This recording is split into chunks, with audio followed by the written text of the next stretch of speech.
Sí, primero me presento y me ves.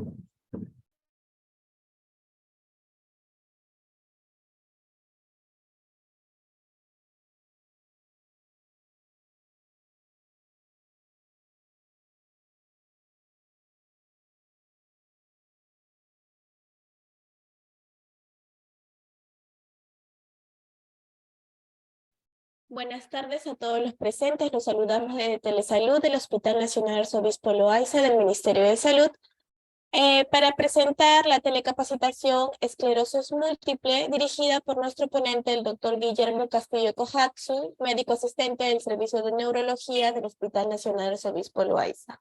Antes de iniciar, recordarle a los presentes que pueden realizar sus preguntas a través del chat de la plataforma de Zoom para ser respondidas al final de la ponencia. Bienvenido, estimado doctor Castillo, es un honor tenerlo con nosotros. Le doy pase para el desarrollo del tema. Adelante. Muchas gracias. Buenas tardes a todos los presentes.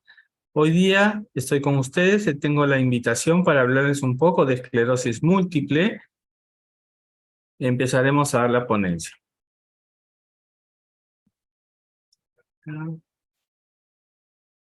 Listo. Vamos a ver acá un poquito de historia rápidamente para conversar. Vamos a ver.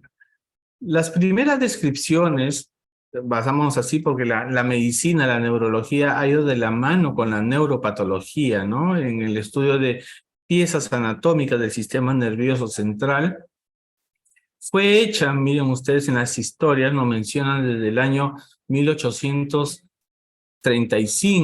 donde Curbelier y posteriormente Charcot, bastante conocido, ese nombre les debe resultar, en las cuales a determinado tipo de pacientes les hacían los estudios anatomopatológicos y empezaban a encontrar ciertas lesiones, ciertas imágenes extrañas a nivel del sistema nervioso central en la parte de sustancia blanca, que inicialmente le llamaron como una esclerosis en placas por la forma, las imágenes, las piezas anatómicas que se veían hallando en esos pacientes, ¿no? A nivel del sistema nervioso central.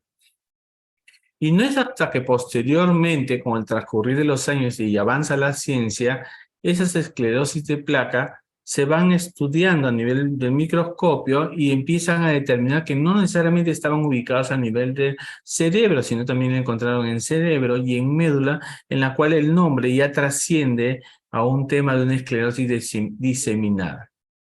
Posteriormente, investigadores norteamericanos acuñan ya el nombre en el cual ya venimos manejando, que es el término de esclerosis múltiple. Entonces, hasta ahí vamos dándonos una idea de que esta enfermedad afecta al sistema nervioso central, sustancia blanca, ¿correcto? Y que no necesariamente está en el cerebro, podemos encontrar en el cerebro, en la médula espinal, todo lo que venga a ser anatomía del sistema nervioso central.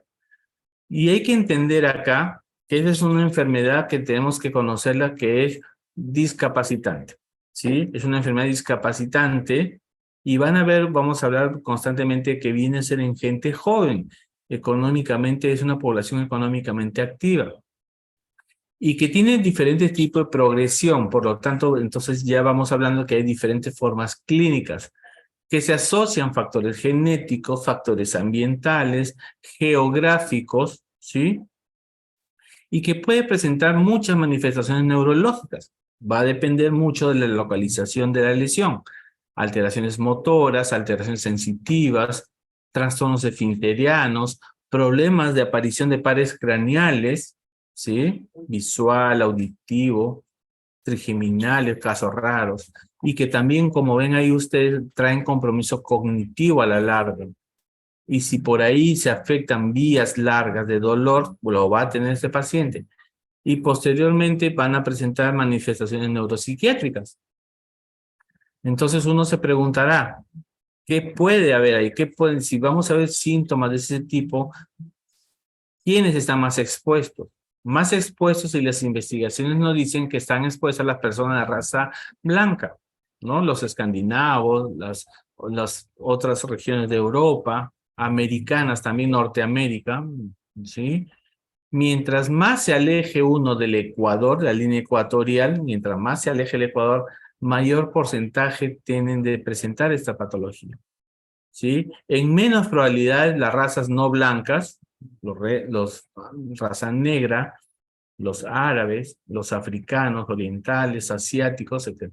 Y en menos frecuencia, que no, por lo general son de muy bajo porcentaje de presentación de incidencia, son en los hawaianos, por ejemplo, ¿no? Raza hawaiana, en ese tipo de localización geográfica, vamos a ver casi nula la presentación de esta enfermedad.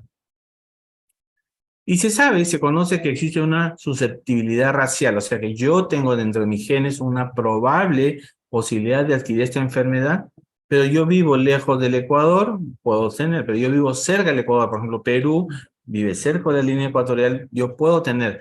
Pero ¿qué pasa? Que se ha estudiado pacientes que se les ha diagnosticado, vamos en retroactividad, ese paciente no vive en esas zonas que ya les mencioné, ¿no es cierto?, en los extremos del continente. ¿Y qué ha pasado? Que son pacientes, por ejemplo, que han migrado. Entonces, vemos que esos familiares han migrado, son naturales de zonas de baja incidencia y que han migrado. Y años después que han migrado, mire, más o menos 10 a 15 años, este paciente que ha migrado no adquiere la enfermedad, sino son los hijos. Los hijos de inmigrante empiezan a adquirir como si fuera el paciente natural de esa zona, adquieren la misma incidencia, ¿sí? Entonces, eso es lo que también nosotros tenemos que ver. ¿Qué pasa? ¿Por qué no adquirieron esta enfermedad en su país de origen y por qué vienen a un país de alta prevalencia y empiezan a presentar los síntomas y la enfermedad?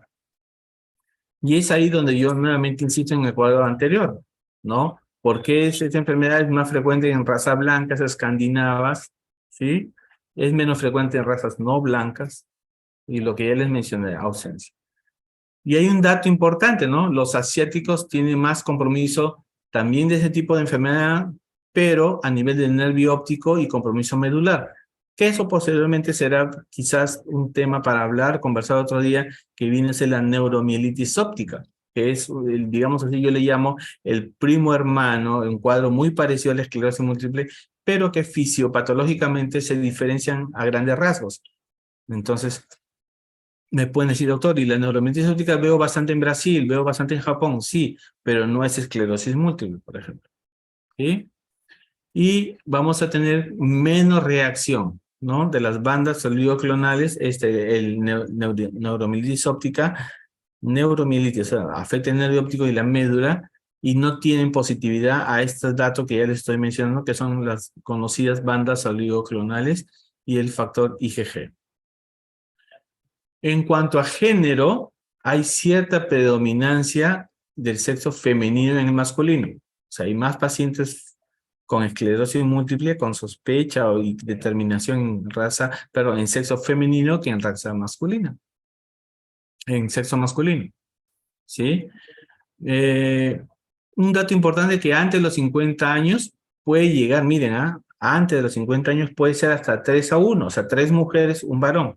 Y posteriormente ya se va equiparando, ¿no? Dependiendo ya la edad, como sabrán, vamos a hablar más adelante, es una enfermedad, esclerosis múltiple de gente joven.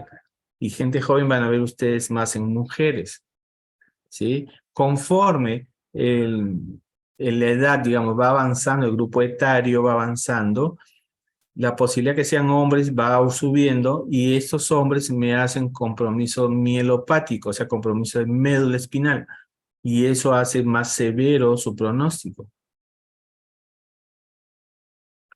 Aquí les traigo un cuadro gráfico para que ustedes vean la distribución, en las cuales ven ustedes los hombres y mujeres, ven ahí las edades, ven los hombres en gris, las mujeres en blanco, y ven ustedes, pueden ahí analizar el porcentaje, la prevalencia, cómo empieza a dar los pacientes.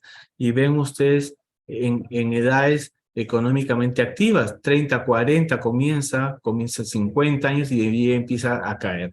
Entonces, imaginémonos ya de una vez que son pacientes jóvenes con discapacidad por afección del sistema nervioso central a nivel de sustancia blanca, que ese es el tema que me trae ahora a conversarles, en las cuales ustedes van a discapacitar. Me pueden levantar la mano y decir, doctor, y los SBs, claro, este cuadro lo corren hacia su derecha y van a ver que los SBs también es una causa de discapacidad, sí, pero van a ver ustedes a partir de los 50 hacia adelante.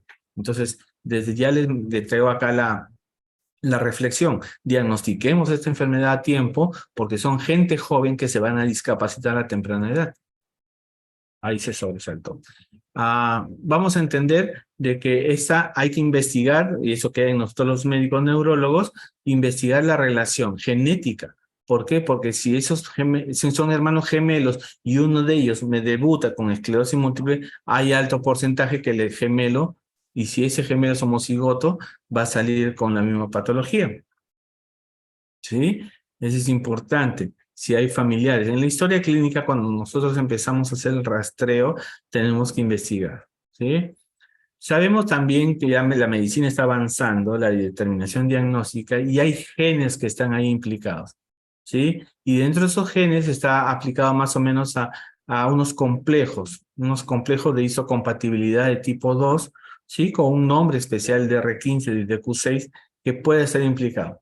¿Sí? Pero nos dicen, pero ¿por qué si vino mi hermano, digamos así, mi hermano vivía en Ecuador y viajó a Estados Unidos, mi hermano, ¿por qué hizo él y yo no si tenemos la misma compatibilidad genética?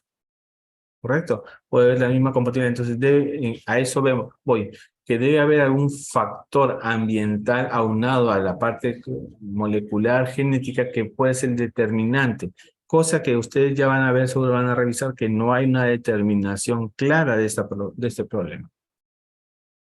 Y aquí nosotros vamos a ver algunos predictores. Predictores que cuando vamos a diagnosticar esta enfermedad, cuando es hombre o mujer. Es de mal pronóstico, estimados amigos, de que cuando es un varón diagnosticado, miren, un varón diagnosticado con esta enfermedad, es de mal pronóstico, sobre todo si es muy mayor, si comenzó con síntomas motores, una hemiparesia, si no recuperó completamente, porque tiende esta enfermedad de ir de salto en salto, eso lo llamamos brotes, da el cuadro clínico, mejora con el tratamiento y puede estar por mucho tiempo asintomático y después cae y vuelve a recaer en mayor o menor discapacidad, pero en estos casos la recuperación es incompleta cuando es sexo masculino, ¿sí? El periodo interbrote, interataque es muy corto. Hizo ahora, a los 6 meses hizo otro, cuando normalmente me da de aquí al año, 2 años, o si está bien tratado quizás no va a demorar mucho más. ¿Sí? La tasa de recaída es muy pronta en los primeros años y su discapacidad que le conocemos como EDSS, la escala de discapacidad o escala de Kurske, es muy alta. A diferencia cuando nosotros diagnosticamos una paciente de sexo femenino con una probable o ya una esclerosis múltiple, y nosotros vemos, ¿no? Son gente joven, nuestra población es muy joven, vienen mayormente más que motores, vienen con síntomas sensitivos, con recuperación buena, apagamos el incendio, apagamos el brote de esclerosis múltiple y mejora el paciente. Los periodos cortos son pero los periodos intercrisis, interbrotes son muy largos. ¿Sí? Y duran, en los primeros años quizás es baja la recaída, ¿sí? Con una progresión lenta de la escala de discapacidad. Este gráfico que les traigo acá es más o menos para que me entiendan de lo que estoy hablando. Ahí estoy viendo a mi mano izquierda la mielina, ¿sí? Porque les hablé al inicio que es una enfermedad desmielinizante, es una enfermedad que se daña el nervio, pero ahí están viendo mis glóbulos blancos, o sea, estoy hablando de mis defensas. Entonces, desde ahí yo ya voy sacando con este cuadro que les estoy compartiendo que son nuestras propias defensas del propio paciente, o sea, la defensa del propio paciente que están atacando la mielina. No se sabe por qué, hay muchos factores, ya le dije, ¿no? Hay muchos factores que se postulan, pero se sabe aquí ya para que hoy día se entienda que es nuestra mielina que está siendo atacado por nuestras propias defensas. Y ahí es donde el tratamiento tiene que entrar a tallar. Es un cuadro rápido nada más, en las cuales vemos en la imagen del medio la barrera hematoencefálica, que es lo que nos va a cuidar, ¿no es cierto?, para que entren o no entren sustancias y células al sistema nervioso central, que es la mano derecha, donde van a atacar a la mielina que tenemos ahí, y son células, linfocitos B y T, que son capacitados, en decir mal capacitados, para que de un momento a otro ataquen a nuestra mielina. O sea, estos glóbulos blancos han sido mal capacitados, ingresan a la barrera hematoencefálica, crucen y dañan la mielina del sistema nervioso central, donde ahí ya empieza a venir ya a desencadenar la enfermedad. Una vez que diagnosticamos nuestra enfermedad, tenemos que entender que tiene diferentes formas clínicas y eso nosotros los neurólogos estamos capacitados para poder determinar, porque de esas formas clínicas va a depender el tratamiento que vamos a dar. Hay formas benignas y hay formas malignas, ¿sí? Las formas benignas son lo que se conoce como síndrome clínico aislado. Es aquel paciente que hace el déficit neurológico, dura más de un día, porque si dura menos de un día, menos de 24 horas, probablemente, y si es un paciente adulto, podemos decir que puede ser un ataque isquémico transitorio, ¿no? Que muchas veces han patinado en el diagnóstico. Entonces, tenemos que tener criterios, que este diagnóstico, el síntoma tiene que durar más de 24 horas y por lo menos hasta un mes y que haya revertido o no, para poder catalogarlo como un síndrome clínico aislado. O sea, tuvo un cuadro clínico, mejoró y nunca más, ¿no? Y hacemos neuroimágenes, complementamos con resonancia magnética y caramba, encontramos las lesiones desmielinizantes ahí en el sistema nervioso central y podemos catalogar como una probable. Pero ¿qué pasa? Felizmente ese cuadro no es tan frecuente, más o menos es un 15% en estadística, pero también tenemos una forma en la cual viene brote y remite, brote, remisión, lo que dice el cuadro siguiente, ¿no? Que dice recidiva clínica con viene y no viene, brote, remisión, brote, remite, brote es un cuadro clínico y remite nuevamente. Otra forma que ya empieza a ver es el brote, pero que ya deja un tipo de secuela. ¿Sí? Si se pueden enfocar en el cuadro, el tercer cuadro abajo, ven ustedes, cada columna es un brote, pero no mejoró como en el primero, mejoró porque cayó la columna, acá no cae. Cae quiere decir que deja un cierto grado de discapacidad, está con esa discapacidad por mucho tiempo y a razón de nada, presenta otro brote y ya no recupera al porcentaje como estaba al inicio, estaba un porcentaje menor y empieza a avanzar y esa enfermedad es lo que conocemos nosotros que ya esa enfermedad está avanzando. Pero va a llegar un momento de que estos brotes ya nunca remiten y empiezan a avanzar. Avanzan, avanzan, avanzan, hace brote, remite, pero ya la enfermedad empieza a avanzar de una manera ya irreparable. Eso se conoce como una primaria progresiva. Se dio brote ¡buf! Y se disparó, que es el cuadro de la derecha. ¿Sí? Felizmente es un porcentaje bien bajo de un mal pronóstico neurológico y que hasta ahora se ensayan ciertos tratamientos, pero no hay buena respuesta a esa evolución.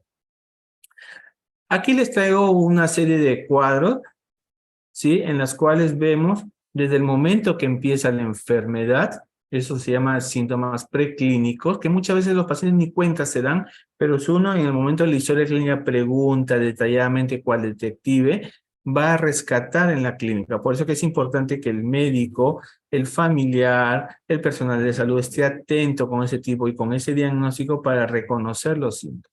Imaginariamente, entonces, estimados amigos, que el paciente no tuvo ningún síntoma se considera como preclínico hasta que hace el debut de la enfermedad.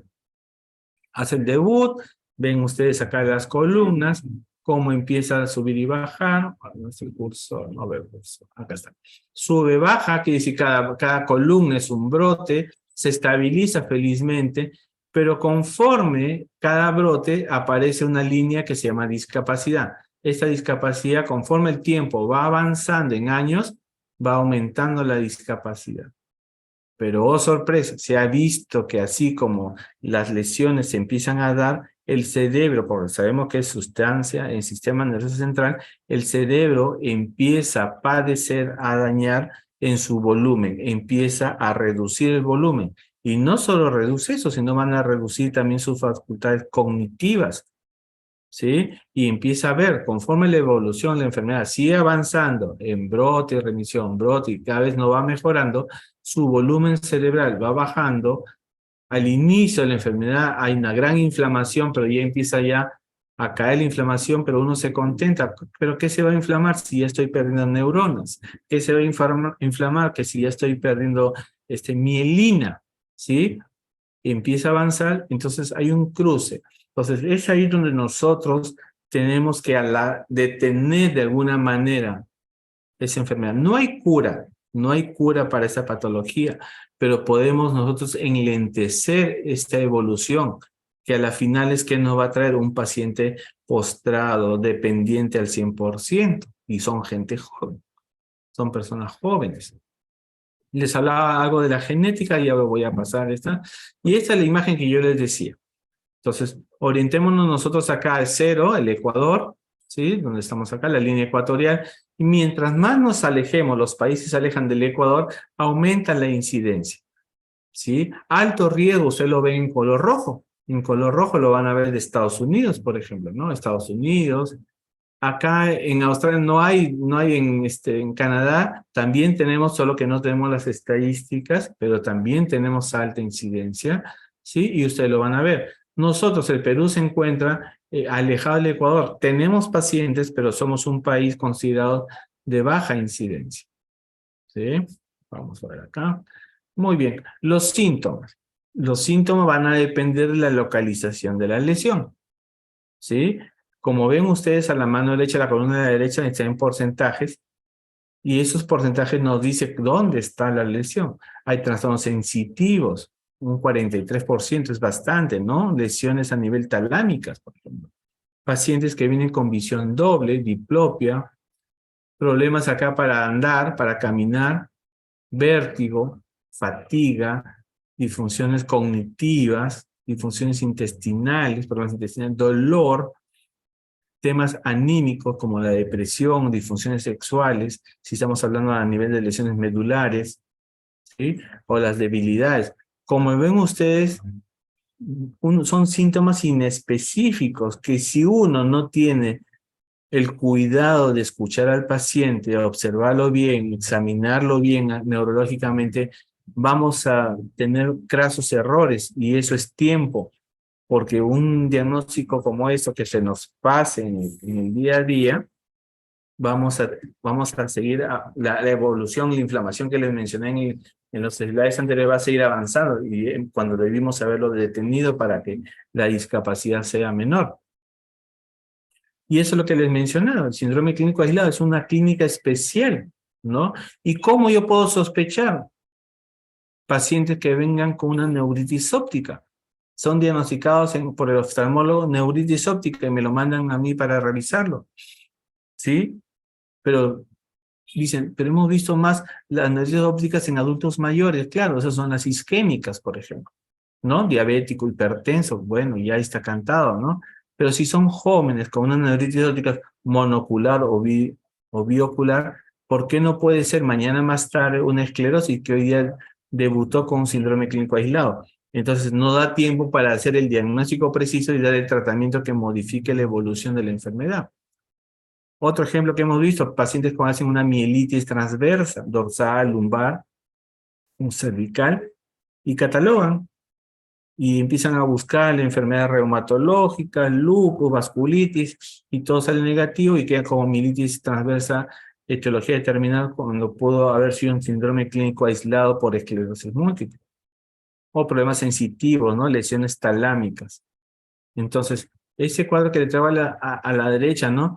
Dice, un paciente que me haga una neuritis óptica, ¿no?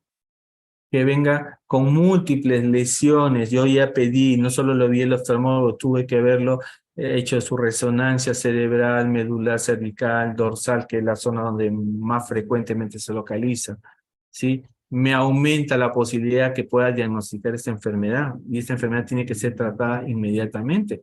Nuevamente, los cuadros clínicos que ustedes van a ver, van a escuchar, de repente, cada columna es un brote, cae, remite, pero a veces no remite, queda un poco más arriba, que sí que dejó secuela, ¿no?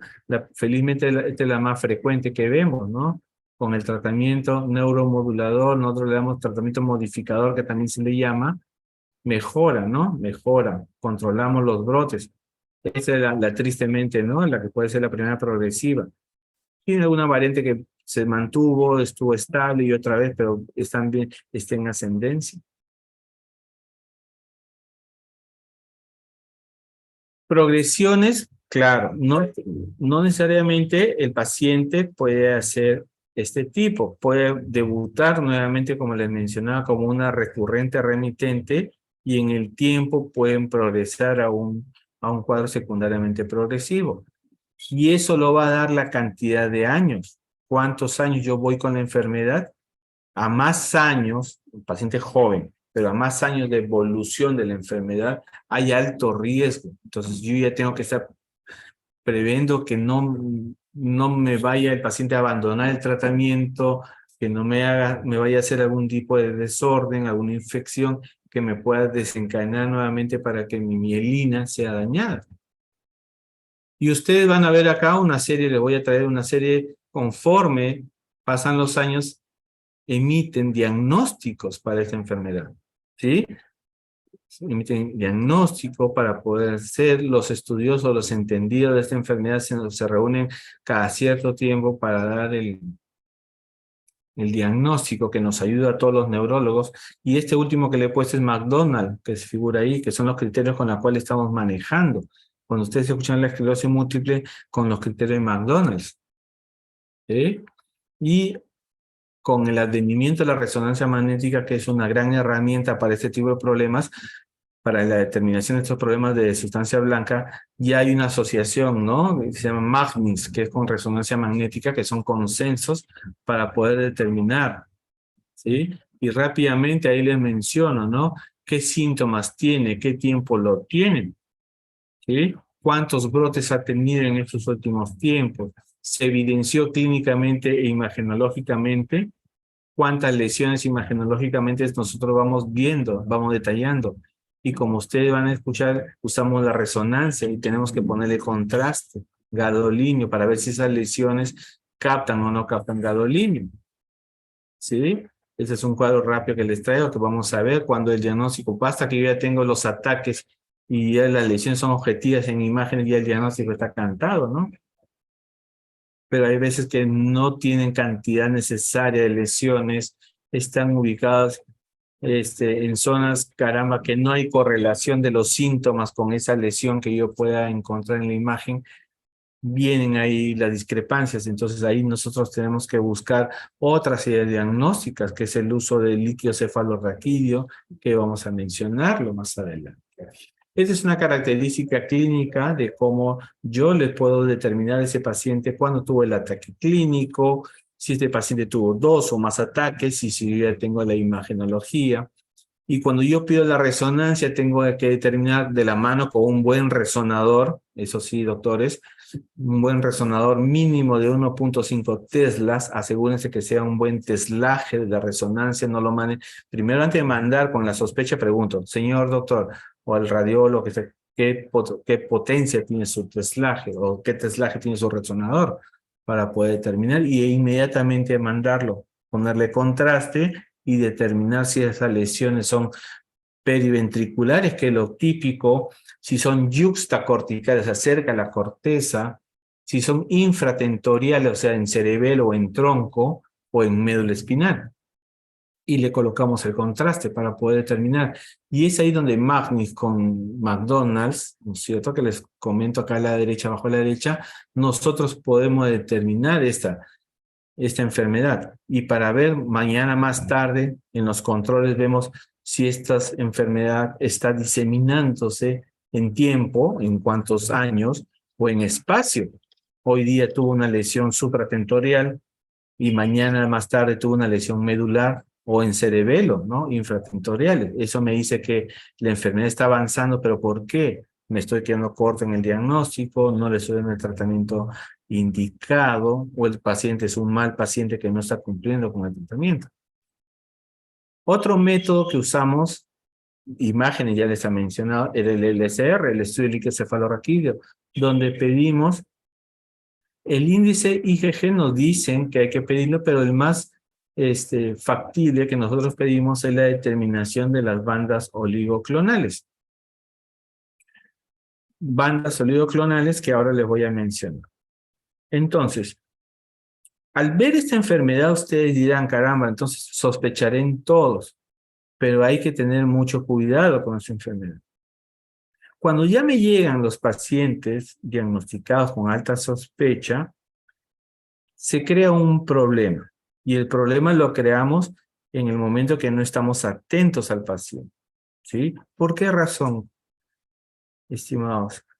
Porque los síntomas, como ven ustedes, son múltiples. Les mencionaba el cuadro del inicio, son múltiples. Dice que por un síntoma voy a sospechar. No, yo tengo que hacer correlación clínica, síntomas que me digan que puede hacer. Entonces, por esa razón, muchas veces el síntoma pasa desapercibido. Y como tiene esa evolución, vieron ustedes las columnas, entonces no tiene una evolución que si yo no estoy atento, puedo yo equivocar. Segundo, que no hay un marcador biológico específico. O sea, yo pido un análisis y me dice diagnóstico preciso. No, no lo hay. No se dejen engañar. Muchas veces, si no estamos con los pies bien puestos en la tierra, podemos sobreestimar en exámenes, pedimos y pensamos que esa imagen puede ser eso, y nunca pensamos en esta patología. ¿Sí? Lo subdiagnosticamos, decimos, no señora, no necesita imágenes, si ya mejoró su síntoma, le ha durado 20 días o 35 días, no ha estado estresada, me ha pasado ese caso, ¿no? A una señorita le decían que era estresada, que no veía porque estaba psiquiátricamente estresada, cuando estaba desminimizando el nervio óptico, ¿no? Y el sobrediagnóstico, que felizmente no es mucho, que a veces procuran otras patologías que no son ajenas a esta patología, a esta enfermedad desminimizante. Y pues, la situación es que ustedes ven estas situaciones que pueden enlentecer el diagnóstico, pero si ustedes enlentecen el diagnóstico, va a ver ustedes la curva, aumenta la atrofia, aumenta la discapacidad, aumenta el riesgo de daño a ese paciente y que vaya a recuperarse. En el pasado, hablamos antes de hablar de estos criterios, hablaban de otro tipo de criterios rápidamente. En este caso, Schumacher en el año 65 planteaba que hacer la parte clínica y que fue captado también por los criterios McDonald's, en las cuales hacíamos que eran necesariamente clínicos. Pero no, estamos hablando del 65, no había mucha resonancia. Hoy por hoy tenemos resonadores de alto teslaje con neuroradiólogos muy bien capacitados, que nos pueden dar que ese diagnóstico en la actualidad puede ser mucho más precoz y mucho más preciso. Antiguamente no, ¿sí? Por eso que habían grupos de ensayo de determinar. Les mencionaba criterios que hay que tener en cuenta. Nosotros los médicos neurólogos tenemos esa determinación de los pacientes con esclerosis, cómo va su evolución, si las lesiones se están diseminando en el tiempo, o sea, en el transcurrir de o en localizaciones, ¿no? A la mano izquierda vemos en cerebro, acá vemos en tronco cerebral, en la médula, entonces, y vemos si captan o no captan contraste, y se ven acá esta lesión, esta imagen redondeada con contraste y se ve blanquito, acá que es el gadolinio que está captando, ¿no? La captación de gadolinio nos indica que se está activo. Entonces, me dirijo así, yo estoy en mi consulta, llegué el paciente y ustedes me tienen que decir, ¿no?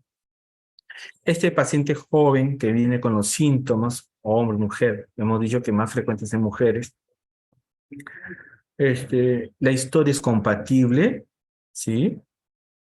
Tiene correlación clínica los síntomas, la evolución. Tenemos que tener sin espacio, si hay evidencia de las lesiones, están donde la parte clínica, importante el examen clínico, aunado con las imágenes por resonancia magnética, saber pedir la resonancia dorsal, cervicales, con contraste, sin contraste, es preferible pedir con contraste, ¿sí? Para determinar la diseminación en tiempo. Estas lesiones aparecieron en diferentes momentos. El riesgo viene acá, que cuando es primera vez y vemos, caramba, esas imágenes son varias. ¿Y nunca sintió nada, señor, señora joven? No, nunca, primera vez. Y ustedes ven ahí que las lesiones desmilinizantes son múltiples, ¿sí? Y ahí donde ya empieza nuestra medicina. ¿será esto esclerosis o será otra enfermedad? Lo que llamamos que tenemos la obligación de plantear los diagnósticos diferenciales. Por eso que se indica al paciente, al médico, una buena historia clínica y un buen examen neurológico para determinar si esta, dentro de la historia clínica, es la primera vez, es un debut de esclerosis o son recaídas, ¿sí? O es una recaída que ya viene. Para determinar si es una diseminación en tiempo. Y con imágenes, yo vemos si hay diseminación en espacio. Para poder llegar al diagnóstico. Por eso que esos términos deberíamos siempre, cuando manejemos este tipo de pacientes, determinarlo. El rol de la imagen, la resonancia magnética, eso es importante. Esta enfermedad no me pidan tomografía, en tomografía no va a salir, así sea el mejor tomógrafo que ustedes quieran usar. Tiene que ser, para ver sustancia blanca, necesitan resonancia magnética y con contraste.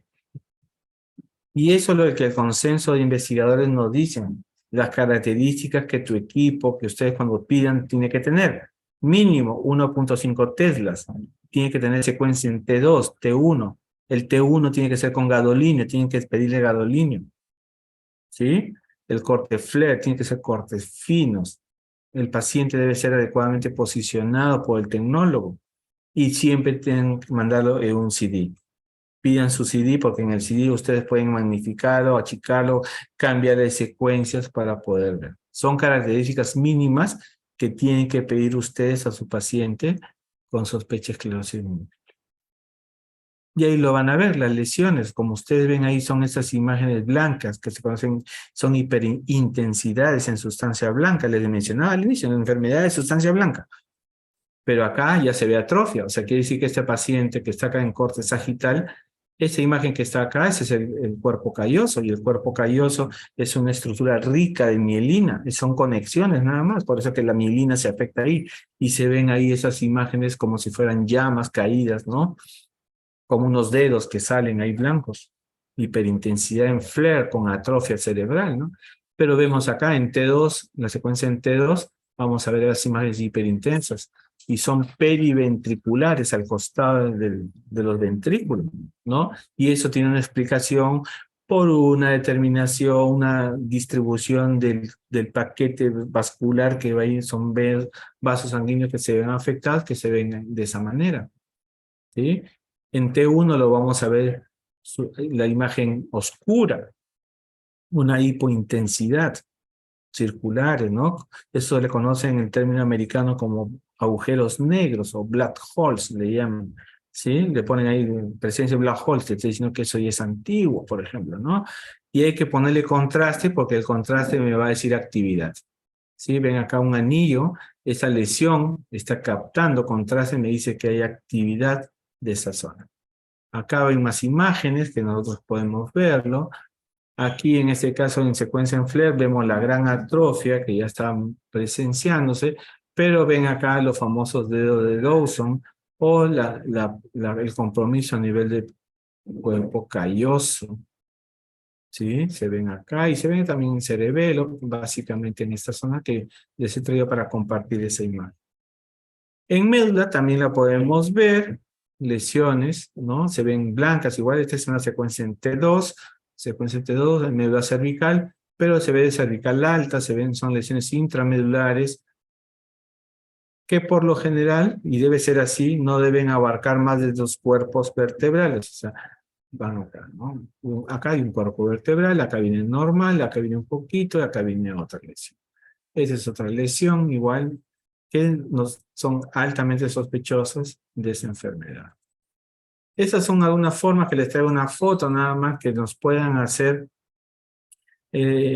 variar, digamos, confundir un poco, ¿no? Pero el cuadro clínico, les mencionaba hace instantes que el cuadro clínico es importante, el cuadro clínico, el examen físico, los exámenes auxiliares, porque uno puede decir, doctor, en esta imagen puede ser un tumor. Sí, señor, puede ser un tumor, pero la evolución es diferente de ese paciente, por ejemplo.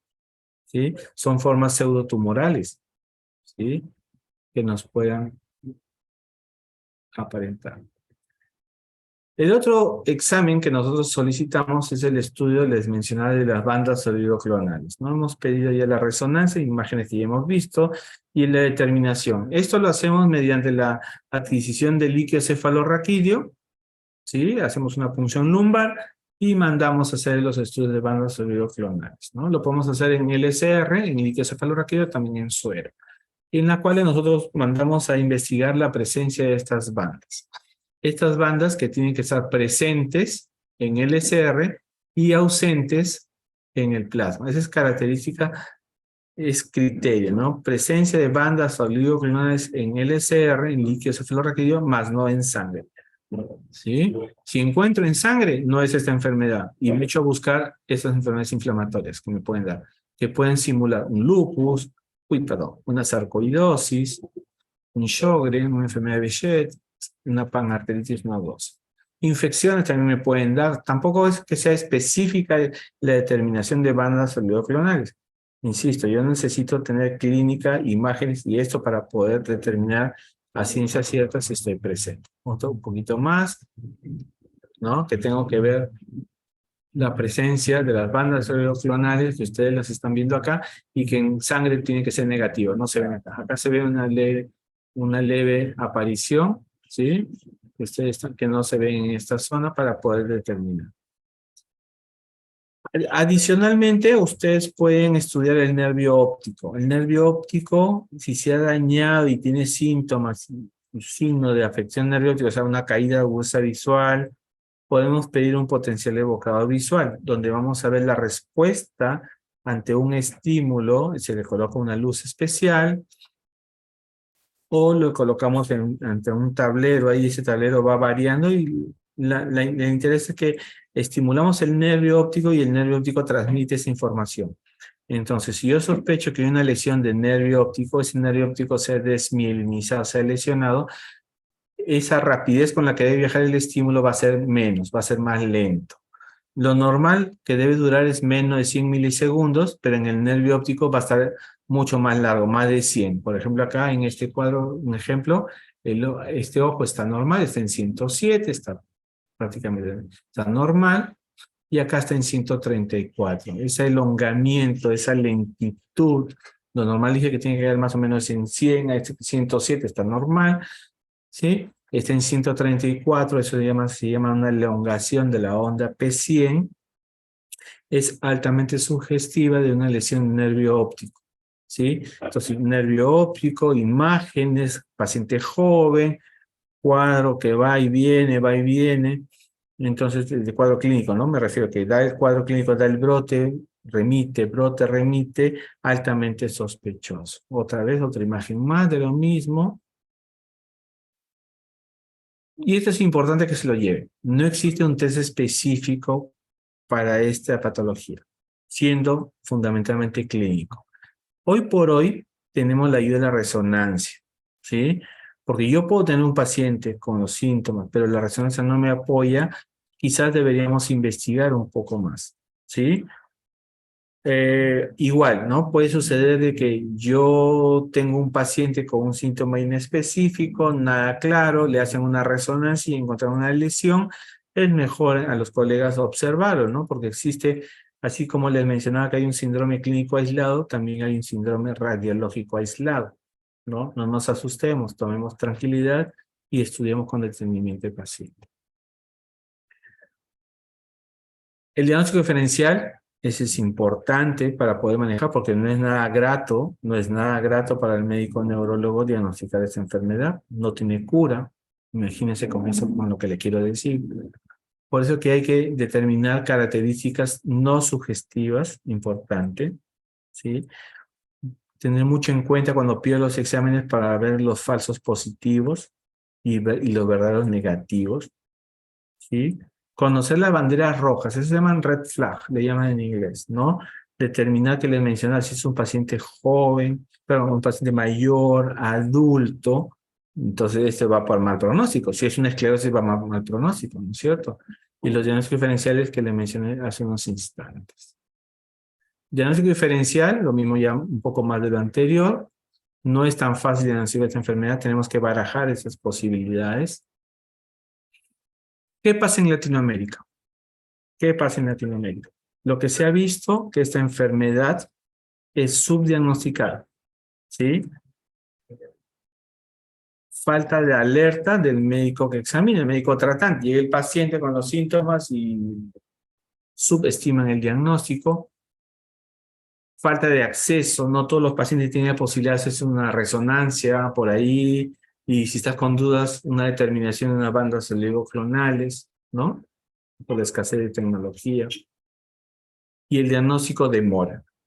Entonces, ¿qué hacemos qué pasa con esos pacientes? Hay pérdida de la oportunidad terapéutica, claro. Son pacientes jóvenes que se van a discapacitar y si me demoro en darle tratamiento, a la larga va a ser un adulto discapacitado joven, o sea, a temprana edad va a estar discapacitado, ¿sí?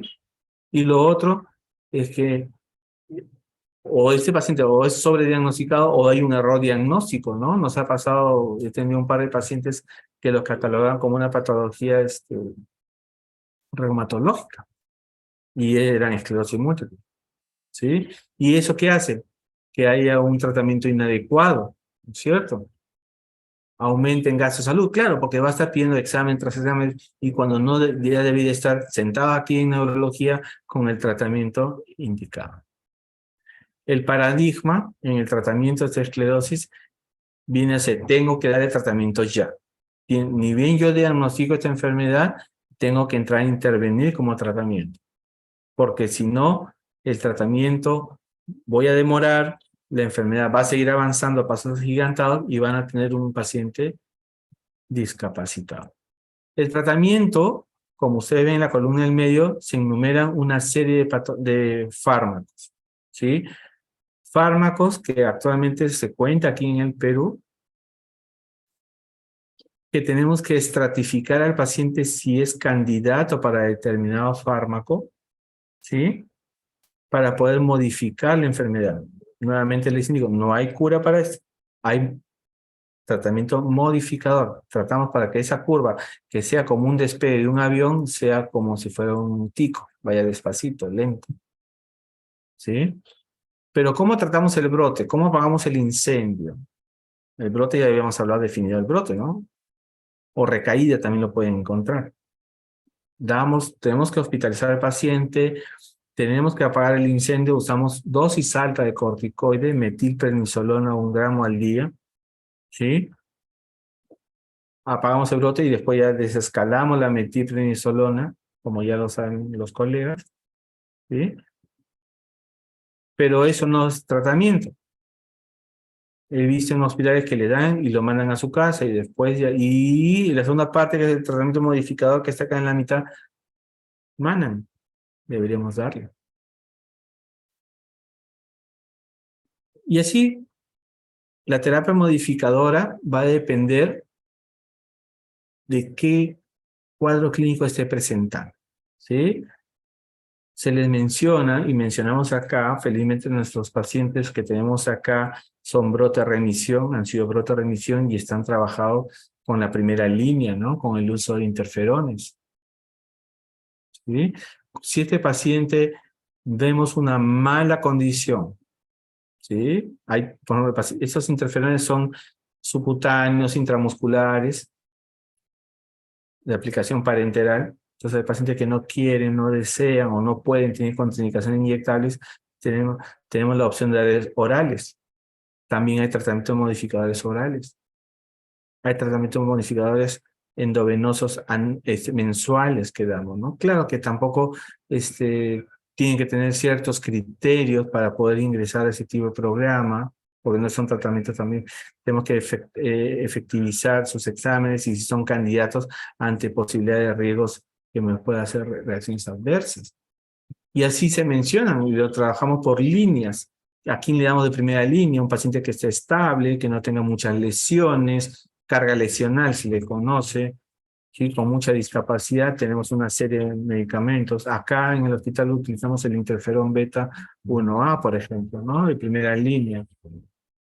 Y conforme hay orales, tratamientos orales, que es, por ejemplo, el fingolimod, el endovenoso, como ya mencionaba, el natalizumab, ¿no? Que administrábamos mensuales. Este cuadro que les comparto es la evolución en tiempo. En la imagen de abajo se ven los años, cómo han ido apareciendo nuevos fármacos hasta los actuales, ¿sí? Cada uno con mayor eficacia para cierto tipo de indicaciones.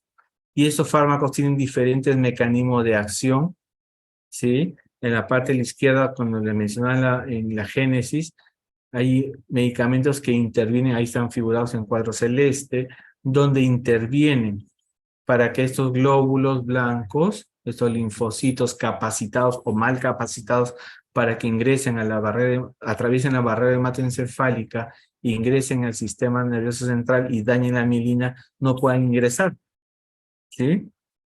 O hay medicamentos como por ejemplo el natalizumab, ¿no? Que forma acá una barrera y que no deja pasar a nadie, ni a buenos ni a malos. Acá forma una barrera y no ingresa para lesionar, ¿sí? O hay fármacos que ingresan ya, intervienen a nivel ya del sistema nervioso central, ¿no es cierto?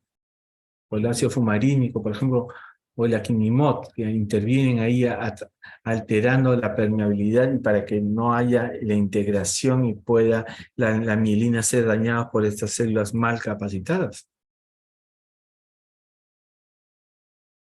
Entonces, va a depender mucho de la condición del paciente, de salud me refiero, la administración, la asequibilidad al tratamiento, porque también no son tratamientos muy baratos, son altamente costosos. Nuevamente un poquito más de lo mismo, son tratamientos costosos. La parte superior es la parte externa, periférica, llamemos así, la barra del medio, la barrera hematoencefálica, y lo de adentro ya el sistema nervioso central, donde empiezan a intervenir, a trabajar diferentes medicamentos. Y estos medicamentos tienen algunas condiciones donde usan o donde su mecanismo de acción, por eso que es importante que en la revisión sepamos, ¿no? En qué, dónde va, cuáles son los pros y cuáles son las contras. En quién darle interferones, por ejemplo, en quién darle acetato de glatilamer, natalizumab le estaba mencionando, ¿no es cierto? Donde intervienen con las alfa-integrinas, pero bueno, hay ciertos efectos secundarios que se pueden manejar, otros no, ¿sí? Fingolimod, le mencionaba que era un oral, era una gran ventaja porque el paciente no quería aplicarse solo vía oral, pero había que tener ciertas condiciones, ¿no es cierto? Felizmente en el tiempo que tuvimos paciente con fingolimod aquí en el hospital fue bien recibido, no tuvimos intercurrencia ni reacciones adversas. Teriflunomida también es otro vía oral, también vamos, como le voy mencionando, le estoy enumerando ciertos fármacos que ustedes pueden revisar y pueden encontrar. Dimetilfumarato, mitosantrone, alentosumab, cada vez va mejorando, pero también va mejorando y va encareciendo los costos, por eso que necesitamos diagnosticarlo rápidamente para empezar con lo de primera línea y no trascender a esta tercera, que muchas veces son inalcanzable, ¿no? Para los seguros privados quizás, pero para los seguros tipo SIS o de salud va a ser bien difícil, ¿no? Un poco más de los daclizumab, que son ya medicamentos nuevos que van ingresando, el ocrelizumab, rituximab, también se menciona ahí en ese cuadro, pero rituximab más lo usamos para la otra patología que es la neuromielitis óptica, no para esclerosis, pero igual se mencionan, ¿sí? Cladribina, vía oral, también nosotros podemos darle, ¿sí? Ciclofosfamida en forma de pulsos. Para no marearlos, les traigo cómo hacer, ¿no? Cómo es más o menos la orientación, cómo venimos trabajando en el servicio. Yo tengo un paciente nuevo, Nair, y yo tengo que ver si ese paciente ya diagnosticado, ¿correcto? Ya tengo el diagnóstico, tengo todo su file, yo tengo que ver, ¿no? Si esta enfermedad está activa, uno, si una actividad baja o intermedia o una actividad alta, ¿sí? Alta lesiones, carga lesional o alta discapacidad o tiene una intensidad leve o moderada. Entonces, basándome en eso, yo doy este tipo de tratamiento de la columna de la izquierda. Empezamos con estos fármacos. Pero ¿qué pasa si es altamente activa? Probablemente si yo le doy esto, el paciente va a seguir igual, el avión va a seguir despegando. Entonces yo tengo que virar a otro tratamiento altamente efectivo. Y altamente efectivo se mencionan acá. Claro está que, por ejemplo, para el natalizumab, que es endovenoso mensual, yo tengo que tener ciertas condiciones, ciertos criterios que me piden, que es la determinación del virus JC, ¿no? Un índice JC bajo, ¿sí? Para poder ingresar. Y si es así, con índice J bajo, discúlpeme, ingresaría primero como natalizumab, ¿no? Fingo a la segunda, lento de tercero, mitosantrol. Esto ya abajo, la bibliografía lo dice, los ya estudiosos lo mencionan. Pero ¿qué pasa si este paciente ya tiene diagnóstico, ya tiene tratamiento y hay poca o nula respuesta? Vamos a ir si está estable, no lo movemos. Y si está bien tolerado, no movemos el tratamiento. ¿Sí? Pero si no lo tolera, por ejemplo, no tolera las inyecciones, va a tener que cambiarle por un oral, por ejemplo. ¿Sí? Porque hay inyecciones 3 veces por semana, una vez a la semana, etcétera, y no quieren ya saber, o le das orales o le das endovenoso mensuales. Pero ¿qué pasa? Que si este paciente, a pesar del tratamiento de la izquierda, sigue empeorando, digamos así, no hay buena respuesta, no se estabiliza, el avión sigue despegando, entonces yo ya llamo a darle un tratamiento con alta, migrar a un tratamiento de la mano izquierda con alta efectividad por la rápida progresión, y se menciona lo que está ahí. Entonces, mucho va a depender de la evolución clínica de tu paciente. Por eso que es importante que con imágenes y la evolución clínica y de la mano con su neurólogo puedan determinar el mejor tratamiento. ¿Qué otro tratamiento podemos darle para esos pacientes? Modificamos, ya hablamos de los fármacos que hemos mencionado, pero también esos pacientes pueden venir con, miren sus síntomas, vienen con fatiga, espásticos, todos rígidos, tienen problemas para la marcha, problemas para el temblor, tienen ciertos paroxismos, tienen tratamiento para él, ¿sí? Tenemos que considerar no solo el tratamiento que hemos mencionado, el modificado de enfermedad, sino para tratamiento para otro tipo de síntomas, y les menciono rápidamente esto. Pacientes con dolor, ya les mencionaba, una lesión talámica te puede dar dolor, dale neuromoduladores, se mencionan una serie de estudios, con prega, carba, GABA. Si hay problemas de deterioro cognitivo, estos pacientes empiezan a fallar la memoria, el familiar se percata, entonces podemos darle, ¿no? Donepezil, y si es más avanzado, el tema de la memantina. Si viene con depresión, le damos IRS. Si hay problemas de sueño, aunamos otro tipo de antidepresivos tricíclicos, duales, benzodiazepinas, damos valeriana como métodos. Como ven ustedes ahí, tenemos que manejar este tipo, ¿no? Vemos al paciente en contexto, vemos todo el bosque, digamos, de todas las esclerosis, pero cada paciente es individual, ¿correcto? Cada paciente es un arbolito, y cada arbolito es diferente, por eso que no a todos le vamos a dar lo mismo. Nuevamente acá, si hay trastornos digestivos, ahí lo pueden manejar tranquilamente. Si hay problemas de disfagias, etc. Muy bien. Ya para terminar, estos son los fármacos que hasta el 2018 están ya aprobados por la EMA, esta agencia europea, ¿no? Con los nombres originales, comerciales, cómo están trabajándose, ¿sí? Felizmente hay varios, pero hay varios, como la gran mayoría son bastante costosos, una enfermedad altamente costosa. Entonces, ya como médicos nosotros tenemos que conocer la eficacia y seguridad. Eso es una balanza. Arriesgamos la seguridad dándole una altamente eficaz, ¿sí? Hay medicamentos altamente eficaces, pero caramba, te puedes terminar con algún tipo de complicaciones. Esa es la disyuntiva del médico tratante.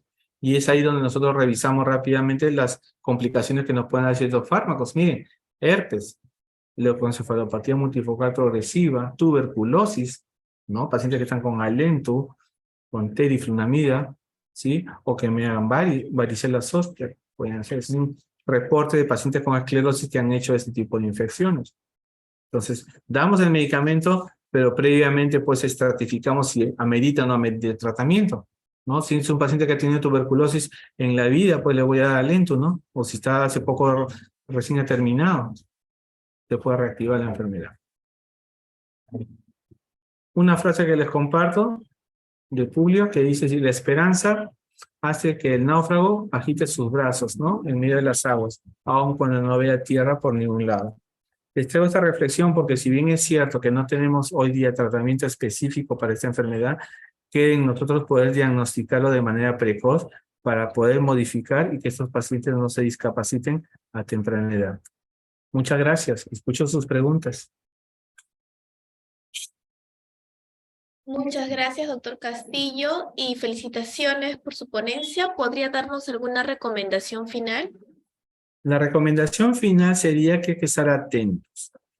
Atentos por ese grupo poblacional que nos preocupa, ¿no? Un grupo poblacional joven, económicamente activo, que ante cualquier sospecha tenemos nosotros que determinar esta patología. El Hospital Loaiza tenemos neurólogos capacitados para poder diagnosticar y tratarlo. Estamos encantados de poder recibirlo. Nuevamente agradecerle, doctor, y agradecemos a todos los participantes que se conectaron el día de hoy. Hasta una próxima telecapacitación. Muchas gracias.